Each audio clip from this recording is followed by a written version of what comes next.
comme tout le monde a pu le voir, l'opération du CNT lancée pour le 5 mai prochain a des répercussions au niveau international qui sont de plus en plus importantes. Il y a des raisons à ça et ce sera l'opportunité d'une autre vidéo pour parler justement de ça. En revanche, au niveau national, pour l'instant, il y a quelques éléments qui sont particulièrement intéressants de noter, à savoir, premièrement, la franc-maçonnerie a réagi à voir que ça se développe et qu'on en parle à l'international. Ils ont déclenché une opération pour essayer de noyer le CNT dans d'autres opérations. D'où un Asselineau qui lance un mouvement pour le 1er mai, un Ruffin qui lance un mouvement pour le 5 mai, et puis entre le 1er et le 5, il va sûrement y en avoir d'autres. Donc ça c'est normal, la franc-maçonnerie ne va pas abandonner son beefsteak comme ça, hein. Donc ils utilisent leurs éléments. En dehors de cela, il y a deux autres éléments qui sont particulièrement marquants de ce qui se passe, à savoir manifestement le gouvernement, la petite équipe là, qui sont clairement des traîtres à la nation,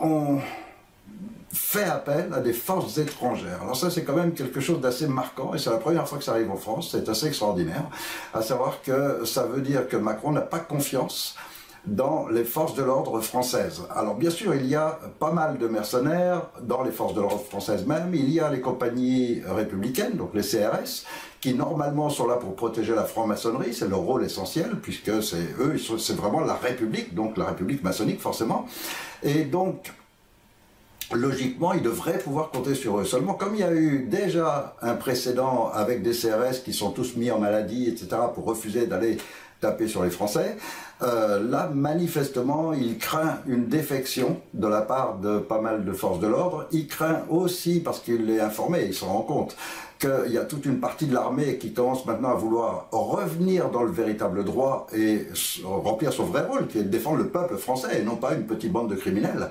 Et puis, dans une situation comme celle-là, manifestement, Macron a pris ses précautions. Il en a pris, alors, il y a celles qui sont sûres, à savoir qu'il a fait venir des troupes étrangères, donc d'Eurogène Force, c'est-à-dire qu'il se sert de l'OTAN, pour faire venir des gens qui sont italiens, espagnols et autres, c'est-à-dire des gens qui ne parlent pas la langue française et donc des vrais mercenaires sur qui il peut compter pour le défendre. Et ça rappelle un peu Louis XVI. Ça rappelle effectivement ces gens qui font appel à des troupes étrangères contre le peuple français.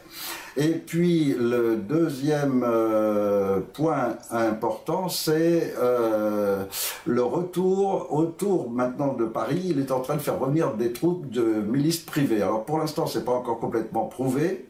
C'est pas une certitude, c'est encore qu'une rumeur, mais une rumeur qui laisse entendre que des compagnies privées de mercenaires françaises vont se mettre à son service. Et bon, là, c'est un petit peu normal, puisque ce sont des compagnies de mercenaires, donc il suffit de payer, et ils se mettent au service de qui paye. Et comme ils payent avec notre argent, il peut se le permettre. Et puis, manifestement, il y a quand même une très grande peur, puisqu'il vient d'organiser un déplacement pour ne pas être là le 4 et le 5 mai. Il va se sauver de la France. Pour peut-être craindre d'être arrêté, mais en même temps pour avoir la possibilité de fuir ailleurs. Si effectivement les forces de l'ordre rentrent dans le droit, ils vont se faire arrêter.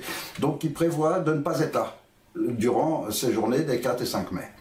Alors ça, ce sont des événements déjà assez importants. Et le troisième événement qui lui est particulièrement marquant, c'est que de tous nos contacts qu'on a avec les gens de la SNCF, eh bien, manifestement, il y a un schéma que maintenant ils commencent à adopter et à comprendre, qui est que lorsqu'ils se mettent en grève, ils emmerdent les voyageurs et ils rendent service au gouvernement.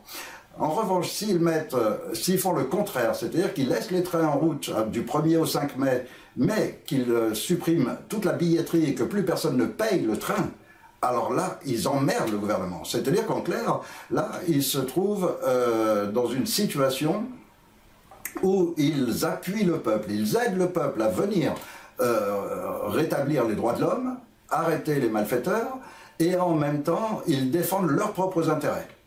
Et donc, ils le font au nom de tout le peuple français, et non pas seulement égoïstement au nom de la SNCF. Et ça, c'est un phénomène absolument extraordinaire, et s'ils le font, alors c'est d'abord la SNCF est sauvée, et puis aussi c'est tout l'ensemble du peuple de France qui va pouvoir se réunir à Paris et en finir une fois pour toutes avec la folie qu'on est en train de vivre et toute cette inversion des valeurs, de la morale, de tout, et de la justice, etc.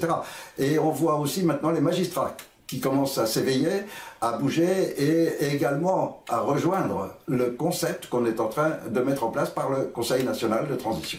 Alors tout ça est quelque part positif et quelque part inquiétant parce que effectivement, est-ce qu'on aura assez de forces de l'ordre de notre côté pour faire face à ces troupes étrangères? Je ne sais pas. Pour être honnête, je ne sais pas si on en aura assez. Ensuite, le jour même du 5 mai, est-ce que beaucoup de gens vont se faire berner encore par les syndicats et par les politiciens qui lancent leurs appels pour essayer de noyer l'opération du Conseil national de transition? J'ose espérer que non. J'ose espérer que les gens vont, une fois pour toutes, se dire, voilà, c'est le peuple qui doit diriger la France, et il doit le faire en ayant les vraies informations, en prenant son temps pour rédiger une nouvelle constitution, et pas passer d'un membre de la République à un autre membre de la République, parce qu'on sera toujours dans le même système, même si le nouveau qui arrive fera semblant de représenter la dissidence ou quoi, parce que ça c'est leur profession, c'est leur métier de mentir. Et de paraître complètement sincère. Paraître sincère, c'est ce qui fait que chaque président pour lequel les gens ont voté ont cru qu'il était sincère. Ça fait 50 ans que ça dure. Donc j'ose espérer maintenant que les gens commencent vraiment à ouvrir les yeux, à se rendre compte à quel point notre société est délétère, à quel point elle est en train de s'écrouler et que la France est en train d'être pillée. Ils sont en train de ratisser tout ce qu'ils peuvent jusqu'au dernier sou, jusqu'aux plus pauvres. Ils commencent à leur prendre même les derniers chômeurs, les gens, les retraités, les gens qui sont au plus bas niveau en France, qui sont déjà dans la précarité. Ils mettent en place maintenant des lois pour augmenter les tarifs, etc., pour encore ratisser un peu plus au dernier, jusqu'à prendre tout ce qu'ils peuvent. Il faut absolument que tout le monde s'éveille. Il faut nier les syndicats, nier les politiciens et nier les responsables hiérarchiques dans les forces de l'ordre ou dans la justice qui iraient contre le principe du Conseil national de transition, c'est-à-dire d'offrir aux Français le droit de décider eux-mêmes de leur type de gouvernance et de le faire sans chaos, sans violence, et que surtout on évite le problème majeur qui est en train de se dessiner, et j'ose espérer qu'ils ne vont pas le déclencher avant le 5 mai, qui est celui d'une guerre civile, qui est celui de déclencher les armées de Daesh qu'ils ont amenées avec tous les émigrants et qu'ils manipulent aussi à travers les imams, etc. Et donc il faut espérer qu'ils ne vont pas le déclencher avant le 5 mai et qu'on va pouvoir vraiment reprendre notre pays. Voilà, c'est tout ce que je voulais dire pour cette petite vidéo, et par contre je vais en faire une autre bientôt plus importante.